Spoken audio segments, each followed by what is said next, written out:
In our daily journey of home making. इतने सारे काम होते हैं जिन्हें करना तो ज़रूरी होता है, पर वे टाइम कंज्यूमिंग होते हैं और हम इन्हें पोस्टपोन कर देते हैं। यदि हम ज़रूरी कामों को सही तरीके से करने की टेक्निक पता कर लें तो ये काम बहुत ही ज़्यादा ईजीली हो जाते हैं, आप इन्हें आराम से फिनिश कर सकते हैं। तो आज हम कुछ देखेंगे हैक जो टाइम सेविंग हैक है और हमारी किचन भी इनसे सही से रहती है। तो फ्रेंड्स, अक्सर महीने में जब हम अपने घर के आटे को फिलअप करते हैं एक बड़े ड्राम में, तो अक्सर हम कोशिश करते हैं कि चलो आज नहीं फिर इसको साफ़ करेंगे, लेकिन ये हैबिट बरसात के दिनों में भारी पड़ जाती है। तो बरसात के दिनों में जैसे ही धूप निकले आप आटे के ड्राम को सरफ से साफ़ कीजिए और 2-3 घंटे की अच्छी तरीके से इसे धूप लगा दीजिए। इससे एक तो हमारी जो ग्रोसरी या आटा हम इसके अंदर रखेंगे वो सेफ़ रहेगा और हाइजीन मेंटेन होगा। तो इस तरीके से मैं अपने घर के कुछ कामों को प्रैक्टिकल करके ही आप लोगों के सामने शेयर करती हूँ। ये प्रैक्टिकल टिप्स आप लोगों को कैसा लगा मुझे कमेंट सेक्शन में ज़रूर बताना।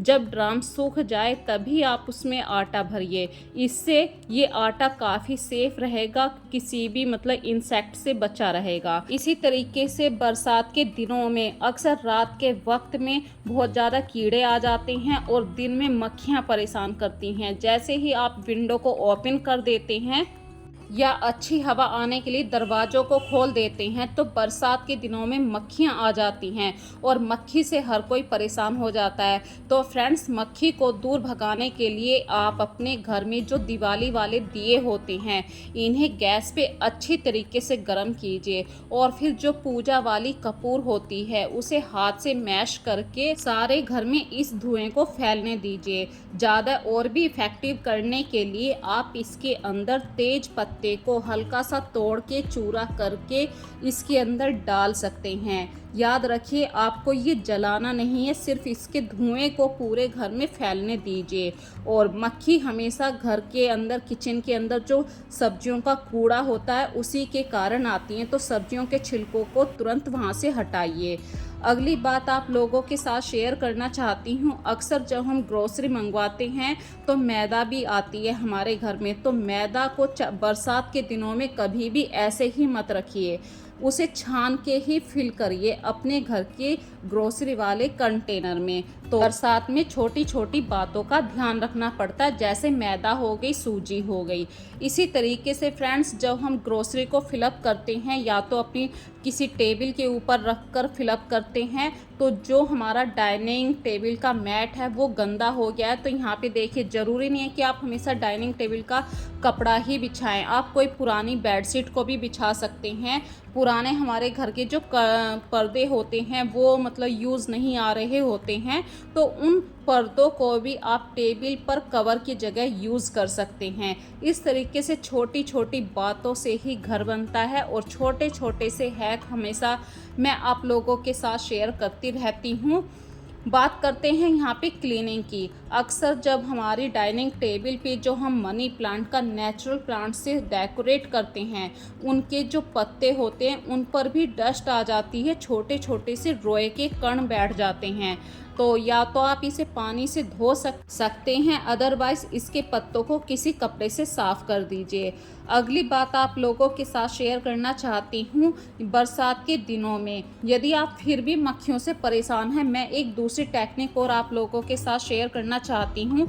बिल्कुल नेचुरल सी है, जीरो कॉस्ट है। तो हमारे घर में जो तुलसा जी होती है, आप तुलसा जी की लंबी लंबी टहनियों को तोड़ लीजिए और किसी भी गिलास के अंदर पानी भरिए और अच्छे तरीके से ऐसे लगा दीजिए जैसे आपने मनी प्लांट को सजाया होता है।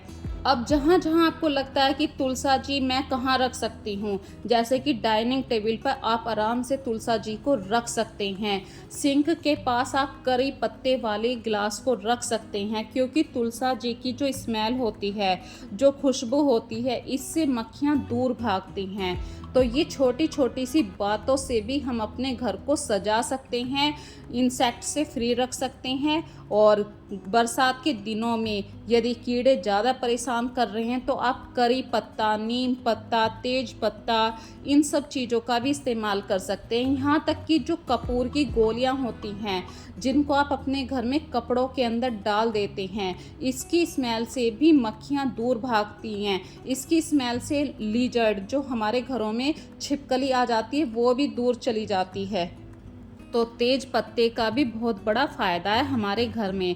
इसी तरीके से फ्रेंड्स, जब आप काम करते हुए थक जाएं तो एक एनर्जी ड्रिंक ज़रूर बनती है। तो मैं अक्सर अपनी चाय के अंदर बरसात वाले दिनों में तुलसा जी के पत्ते इनको डाल देती हूँ, क्योंकि तुलसा जी के पत्ते जो होते हैं वो हमारी इम्यूनिटी को बढ़ाते हैं।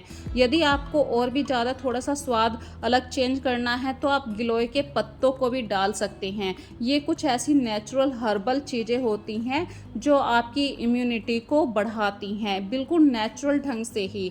तो कभी कभी चाय के अंदर 2-4 पत्ते तुलसा जी के, एक पत्ता, सिर्फ एक पत्ता आपको गिलोय का डाल देना है, तो आप हमेशा हेल्दी और स्वस्थ बने रहेंगे। ये छोटी छोटी बातों से ही घर बनता है और छोटी छोटी बातों से ही हम बहुत सारी चीज़ों को सीख पाते हैं।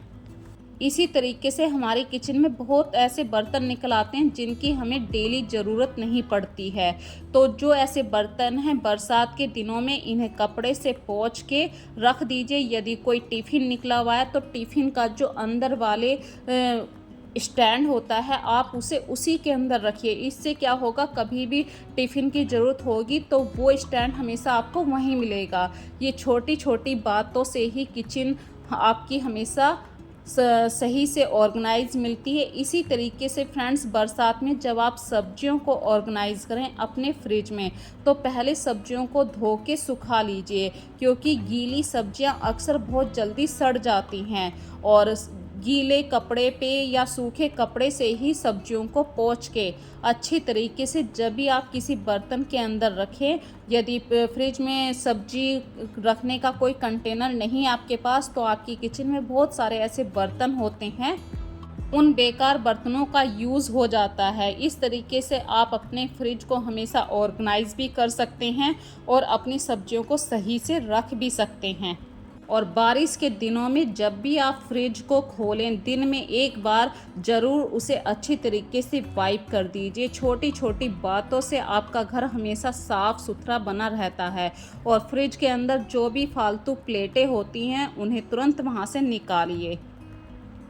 जब भी हम किचन में सब्जी बनाते हैं तो ऑयल का यूज़ होना बिल्कुल डेफिनेटली सच है।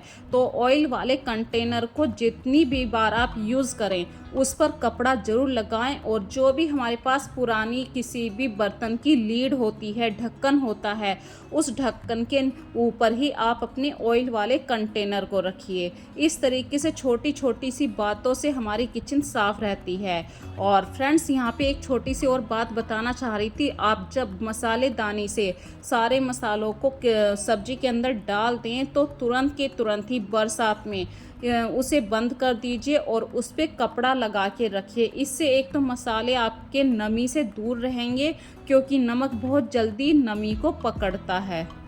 और जैसे ही आपने सब्जी छोंक दी तो कुछ ना कुछ छींटे हमारी गैस के ऊपर ज़रूर आती हैं, तो तुरंत ही अपनी गैस पे कपड़ा ज़रूर लगा दीजिए। ये छोटी छोटी सी हैबिट जब आप फॉलो करने लग जाते हैं तो आपकी किचन हमेशा ऑर्गेनाइज और नीट एंड क्लीन रहने लगती है। ये एक ऐसी बातें होती हैं, हमेशा इन्हें अपनी लाइफ में शामिल कर लेना चाहिए। नहीं तो अक्सर हमने देखा है कि किचन में सब्जी बनाने जाओ तो किचन फैल जाती है। इसी तरीके से फ्रेंड्स, जब भी आप ग्रोसरी फिलअप करें तो या तो उतनी ही क्वांटिटी में राशन मंगवाएं जितना आप यूज़ कर सकते हैं। अदरवाइज़ ज़्यादा क्वांटिटी में आ गया तो चेक करते रहें 15-20 दिन में। बरसात के दिनों में अक्सर ग्रोसरी को टाइम टू टाइम चेक करना पड़ता है। और तेज पत्ता आप ज़रूर रखिए। कोई भी दाल हो आप उसके अंदर तेज पत्ता डाल सकते हैं। तेज पत्ते की स्मेल से बरसात के दिनों में कीड़ा नहीं लगता है। और जब भी आप अपने घर में कुछ भी बनाएं, हमेशा एक क्वांटिटी को ज़रूर माइंड में रखिए, अदरवाइज़ बहुत ज़्यादा फूड हमारा वेस्ट होता है।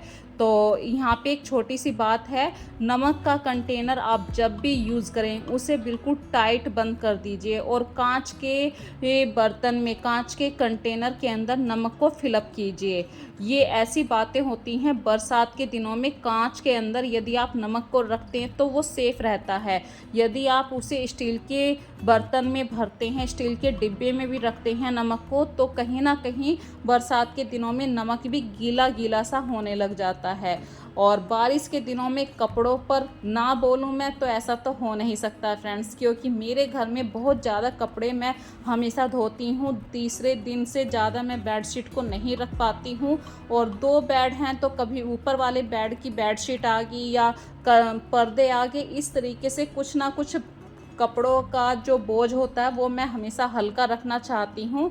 और बरसात में कपड़ों को या तो 2 बार पलटते रहिए यदि आप हाथ से धोकर निचोड़ कर सुखाते हैं, और जैसे ही कपड़ों को उतार कर लेके आते हैं आप इन्हें तुरंत फोल्ड कर दीजिए। ये ऐसी हैबिट होती हैं, इससे आप प्रेस करने से बच जाएंगे, नहीं तो इन सारे कपड़ों में सिलवटें बहुत जल्दी आ जाती हैं। और मैं फ्रेंड्स ऊपर आई थी कपड़ों को उतारने के लिए, तो अभी मेरे जो नेबर हैं उनसे बातें होने लगी। इस तरीके से कभी कभी बातों को करने से भी आप थोड़ा सा रिलैक्स हो जाती हैं। तो फ्रेंड्स जब मैं ऊपर से आई तो अभी कुछ कपड़ों के अंदर नमी थी, तो मैंने इन कपड़ों को बेड के ऊपर ऐसे हवा के अंदर डाल दिया ताकि रात भर इन कपड़ों में हल्की सी हवा लगती रहे और ये सूख जाएं। तो फ्रेंड्स अब बात करते हैं थोड़े से खाने पीने की। आज मैं अपने घर के नाश्ते पाने के लिए बना रही हूँ पोहे। और देखिए, चीज़ों को सीखना बहुत आसान हो जाता है, जब तक हम चीज़ों को यूज़ नहीं करते हैं तो हमें डर लगता है। फ्रेंड्स मैं बताऊं, इतने बड़े चाकू का इस्तेमाल मैं पहले नहीं किया करती थी, अभी कुछ ही वीडियो में करने लगी हूं। और चॉपिंग बोर्ड का तो बिल्कुल भी इस्तेमाल नहीं करती थी, डायरेक्ट हाथ से ऐसे प्लेट के अंदर मिर्च प्याज काट लिया करती थी। तो अब मेरा डर निकल चुका है। और फ्रेंड्स ऐसे ही मुझे पोहे बनाने नहीं आते थे, पिछली कई सारी काफ़ी दिनों से, मतलब ये कोशिशें मैं कर रही हूँ कुछ ना कुछ नया खाना पीना बनाना। इससे क्या होता है कि हम उन चीज़ों को जब बनाने लगते हैं तो वो चीज़ें धीरे धीरे परफेक्ट बनने लगती हैं। तो आज की वीडियो के अंदर मैंने आप लोगों के साथ बहुत सारी ऐसी बातें शेयर करी हैं, जो छोटी छोटी बातें शेयर करी हैं, टिप्स शेयर करे हैं, हैक शेयर करे हैं। तो पता सबको होता है कि इन टिप्स के बारे में, हैक्स के बारे में, पर हम डेली लाइफ में इन्हें कभी भी शामिल नहीं करते हैं। और चीज़ों को जब तक हम यूज़ नहीं करेंगे या उनसे सीखेंगे नहीं तो उन चीज़ों से डर भी नहीं निकलता है। इसी तरीके से फ्रेंड्स जब तक मैंने पोहों को अच्छी तरीके से बनाना नहीं सीखा, जब तक मुझे हमेशा ऐसे लगता था कि मेरे पोहे हमेशा चिप्स वाले ही बनेंगे, खिले खिले पोहे नहीं बनेंगे, भले ही हमारे पास वो सारी सुविधाएं हैं या नहीं। जैसे कि मैं जब पोहे बनाना सीख रही थी, पहले मैं ऐसे ही कच्ची मूंगफली डाल दिया करती थी। करी पत्ते का टेस्ट बच्चों को पसंद नहीं था, पर जब हम धीरे धीरे इन चीज़ों को अपनी लाइफ में शामिल कर लेते हैं तो चीज़ें हमारी टेस्ट के अनुसार भी होने लगती हैं। और टेस्ट बनाने के लिए पोहे के अंदर जब आप करी पत्ता, मिर्च या ये सब डालें तो थोड़े से मसाले आप अपने स्वाद के अनुसार भी डालिए। जैसे कि आप तीखा ज़्यादा पसंद करते हैं तो तीखा खाइए। और पोहे के अंदर जैसे किशमिश डलती है, चीनी डलती है, तो उन चीज़ों को आप थोड़ा सा बढ़ा लीजिए, क्योंकि हमारा नॉर्थ इंडिया का खाना और साउथ इंडिया का खाना जो है थोड़ा सा डिफरेंट होता है। तो फ्रेंड्स आज की वीडियो आप लोगों को कैसी लगी मुझे कमेंट सेक्शन में ज़रूर बताना। यदि आप कोई भी ऐसी बात जानते हैं तो मुझे कमेंट के अंदर बता सकते हैं, मैं उस छोटे से पॉइंट को अपनी वीडियो में ज़रूर शामिल करूंगी। कहीं ना कहीं अगर मेरे विचारों से आप लोग सहमत हैं तो प्लीज़ इस वीडियो को लाइक कीजिए, ज़्यादा से ज़्यादा चैनल को सब्सक्राइब कीजिए।